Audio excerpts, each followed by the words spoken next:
कहते हैं सियासत में ना कोई परमानेंट दोस्त होता है और ना ही दुश्मन। सियासत बस सहूलियत का खेल है और जिसको जहां सहूलियत दिख जाए वो वहीं शिफ्ट हो जाता है।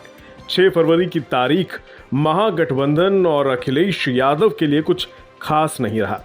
कारण था जयंत चौधरी का एनडीए में शामिल होने की खबर।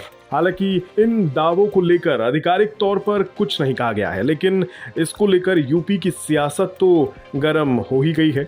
लेकिन इन सब के बीच ये सवाल उठता है कि आखिर जयंत को लेकर बीजेपी ने सॉफ्ट स्टैंड क्यों इख्तियार कर रखा है और क्या कारण है कि बीजेपी को जयंत की जरूरत पड़ गई है। जानकारों की माने तो 2019 के लोकसभा चुनाव में एनडीए ने 64 सीटों पर जीत हासिल की थी। 62 सीटें बीजेपी और 2 सीटें अपना दल सोनेलाल को मिल गई थी।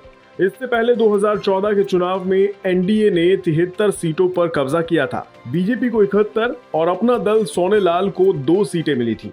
बीजेपी का प्लान है कि यूपी में पुराने रिकॉर्ड को तोड़ दिया जाए, क्योंकि पार्टी ने उपचुनाव में सपा के 2 बड़े गढ़ आजमगढ़ और रामपुर में भी जीत का परचम लहराया है। हाल ही में विपक्षी दलों ने इंडिया ब्लॉक का गठन किया है।